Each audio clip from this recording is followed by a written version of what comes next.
बिस्मिल्लाहिर्रहमानिर्रहीम। और range research institutes basically हम पाकिस्तान में और पाकिस्तान से बाहर चारा जात के ऊपर, जो कि हमारी रेंज लैंड्स हैं उसके ऊपर, और ज़रूरी जो हमारी एग्रो फॉरेस्ट्री है उसके ऊपर हम काम करते हैं। चूँकि हमारी जो रेंज लैंड्स है वो डिटीरियोरेट हो रही है दिन ब दिन, जो हमारी क्वालिटी, जो हमारी ग्रासेस हैं वो हमारी ख़त्म हो रही है। अब इस क्वालिटी ग्रासेस को रिस्टोर करने के लिए ये हमारा इदारा काम कर रहा है। हमारे इदारे में मोर देन 18 हमारी जो ग्रासेस हैं, क्वालिटी ग्रासेस हैं, वो हमारे पास मौजूद हैं। और ये ऐसी ग्रासेस हैं जो अच्छी पैलेटेबल्स हैं, जिसमें न्यूट्रिशियस है और हर इको जोन्स में इसको लगाया जा सकता है। और ये ऐसी घास हैं जो कि पूरा साल हमारे जानवरों के लिए एक खुराक मुहैया करता है। चूँकि हमारे मुल्क में जो हमारी लाइफ स्टॉक्स है वो more than 200 million life stocks heads मौजूद हैं, जिनका जो ज़रिया जो फीड है वो हमारे रेन लैंड्स हैं। चूँकि रेन लैंड्स उनकी जो खुराक को पूरा नहीं कर सकती, तो इसलिए जो हमारी जो रेंज लैंड्स को हमने इसको पूरे पाकिस्तान में डिफरेंट इको जोन्स में हम इसको लेके आ रहे हैं, ताकि जो हमारा फार्मर्स हैं वो हमारे जानवरों को क्वालिटी जो चारा जात हैं राउंड द ईयर वो दे सकें।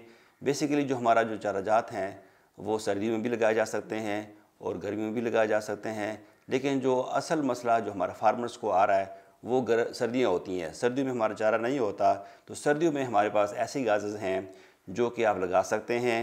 राई ग्रास एक ऐसा हमारे पास घास है जो कि 30 डिग्री सेंटीग्रेड से कम टेम्परेचर पे ये लगाया जा सकता है, और ये मैदानी इलाकों में भी उगता है, और ये हमारे जो पहाड़ी इलाका जाता है उधर भी ये उगता है। ये ऐसा घास है कि जिसमें मोर देन 20% प्रोटीन कंटेंट्स होती है, और ये मक्खन की तरह मुलायम होता है। जानवर भी इसको शौक़ से खाते हैं। और जो हमारे फार्मर्स हैं जो हमारे हाई एल्टीट्यूड्स में होते हैं, पहाड़ों में होते हैं, उनका वाहिद जो जानवरों का जो खुराक है वो इसी घास पे होता है। ये हमारे पास एक लोकल वैरायटी भी हमारे पास हैं, और कोरियन भी हमारे पास हैं, और हमने इसके डिफरेंट जो ट्रायल्स हैं वो हमने लगाए हुए हैं। जीपी में है, एजीके में है, और हमारे इस्लामाबाद में है। ये ऐसा घास है जिसको आप साल में 6 से 7 बार इसको आप काट सकते हैं और जानवरों को आप खिला सकते हैं, और तकरीबन ये 6 से 7 टन पर हेक्टेयर ये हमें चारा देता है। ये एक ऐसा घास है, अगर एक फार्मर, एक किसान इसको 1 एकड़ पे लगाता है तो वो तकरीबन 7 से 8 जो बड़े जानवर हैं, 25 से 27 छोटे जानवर, उनके लिए भी ये एक बेहतरीन एक खुराक का ज़रिया है।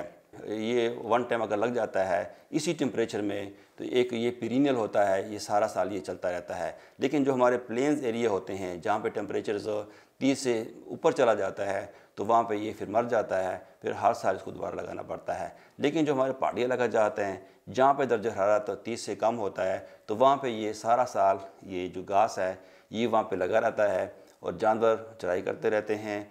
और ख़ासकर जो 3 महीने सर्दियों के होते हैं उसमें इसको काट के वो रख लेते हैं, उसको हे बना लेते हैं, और फिर 3 महीनों में चारा चूँकि नहीं होता और बर्फ़बारी होती है, तो जानवरों के लिए एक वाहिद ये ज़रिया है। ये बेहतरीन घास इसलिए है कि इसमें प्रोटीन कंटेंट मोर देन 20% है, और इसका सालिड भी बन सकता है, इसका हे भी बन सकता है। इवन कि इसका जो सीड होता है, बीज होता है, वो भी 2 से 3 हज़ार रुपये केजी के हिसाब से हमारे जो फार्मर्स हैं वो उसको सेल कर सकते हैं, और अच्छी खासी जो इनकम है वो इसे ले सकते हैं।